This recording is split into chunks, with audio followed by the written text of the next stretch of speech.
So you want to own a travel agency. Picture it. A small office, maybe just a laptop and a phone, booking flights and hotels for clients who trust you to handle the details of their dream vacation. No inventory to stock. No factory to run. Just knowledge, relationships, and a commission on every booking. It sounds like the perfect low-overhead business. Sell trips, collect a fee, repeat. And for decades, that model worked exactly as advertised. But here's what almost nobody outside the industry understands. The internet didn't just disrupt travel agencies. It nearly erased the entire business model overnight. And the agencies that survived had to become something almost unrecognizable from what came before. That's only the beginning. The real story starts with a single number that gutted the industry. Let's start with what a travel agency actually sells. On the surface, flights and hotel rooms. But structurally, a travel agency sells something far less tangible. Trust, time saved, and access to deals or itineraries a customer couldn't easily assemble alone. That distinction matters enormously, because the moment customers could book flights themselves online, the first two of those three things became far less valuable, almost overnight. Here's why people once assumed this business was a guaranteed win. Traditional travel agencies earned commissions from airlines, hotels, and tour operators, historically ranging from 5 to 10% of the booking value, sometimes higher on package tours and cruises. A single family vacation booking, hotel, flights, and activities bundled together could generate several $100s in commission for maybe an hour of an agent's actual work. That sounds like a genuinely efficient business. Until you look at what happened starting in the late 1990s. Airlines, facing their own margin pressures, began systematically cutting the commissions they paid travel agents. Delta led the move in 1995, capping commissions, and by the early 2000s, most major U.S. airlines had reduced base commissions to zero, replacing them with much smaller flat fees or eliminating agent compensation on flight bookings entirely. This single shift removed what had been one of the most reliable revenue streams in the entire industry, virtually overnight. At the same time, the rise of online booking platforms like Expedia, founded in 1996, and Travelocity, launched the same year, gave consumers the ability to search and book flights and hotels directly, without ever speaking to an agent.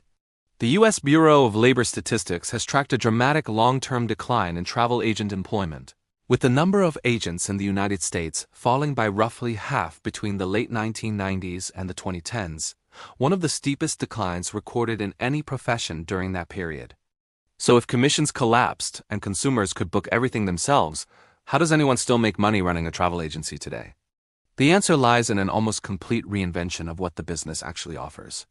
Surviving agencies stopped competing on booking flights and hotels, a task consumers can now do for free in minutes, and started competing on complexity, curation, and time.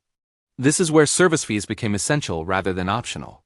Many modern travel advisors now charge clients directly, sometimes $50 to $200 for basic itinerary planning and considerably more for complex, multi-destination international trips, a fee structure that would have seemed unnecessary, even insulting, to charge a generation earlier.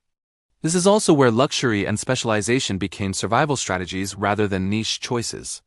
High-end tour operators and luxury travel advisors, working with clients booking five-figure trips, still earn meaningful commissions from luxury hotel chains, private tour operators, and cruise lines, often in the range of 10 to 20% on premium bookings, because these suppliers value an agent's ability to deliver reliable, high-spending clients far more than a budget airline ever did.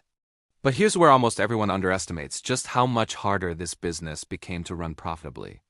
Client acquisition costs rose dramatically as agencies shifted from walk-in local customers to a competitive online marketplace, where independent advisors now compete not just with each other, but with massive online travel agencies spending enormous marketing budgets to dominate search results.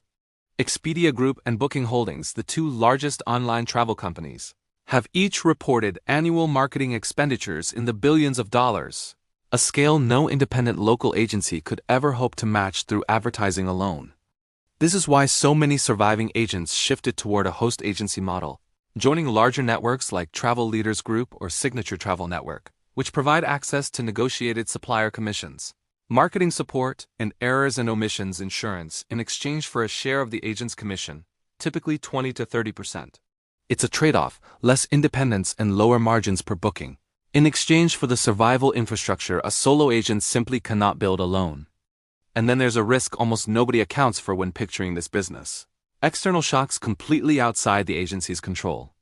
The COVID-19 pandemic delivered arguably the single most devastating blow the travel industry has ever experienced.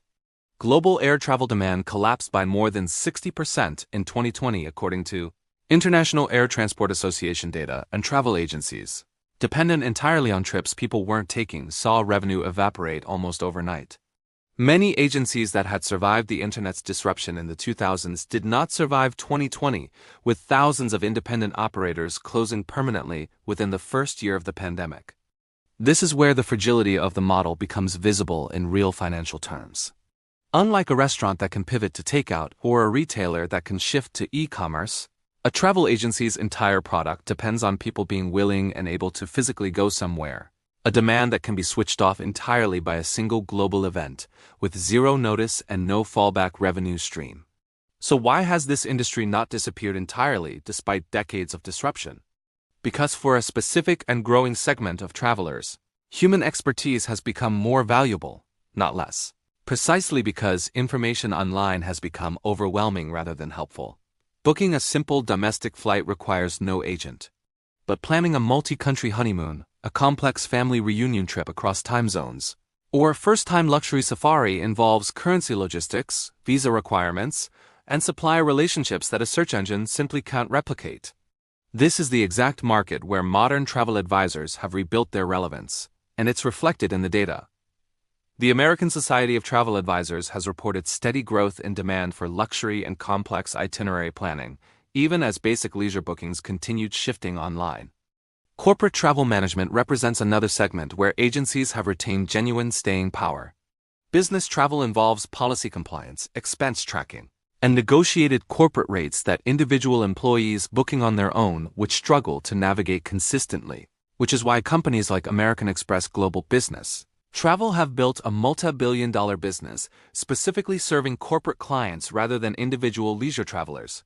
So who actually succeeds in this business today? The agencies that thrive share a consistent set of traits. They've abandoned competing on basic bookings entirely, understanding that price and convenience will always favor a self-service platform with a billion-dollar marketing budget. They charge directly for their expertise through service fees, rather than relying solely on supplier commissions that can be cut or eliminated without warning. And they specialize deeply, whether in luxury travel, corporate accounts, or complex international itineraries, building a level of expertise that simply cannot be replicated by typing a destination into a search bar. The agencies that failed tended to make the opposite mistake, continuing to compete on basic domestic bookings long after that segment of the market had permanently moved online, and refusing to charge service fees even as supplier commissions kept shrinking beneath them. So, is owning a travel agency actually worth it? The honest answer depends entirely on what kind of agency you're building. As a business focused on standard flight and hotel bookings, the model that sustained this industry for most of the 20th century, it's effectively gone, eliminated by commission cuts and self-service platforms that customers now use by default.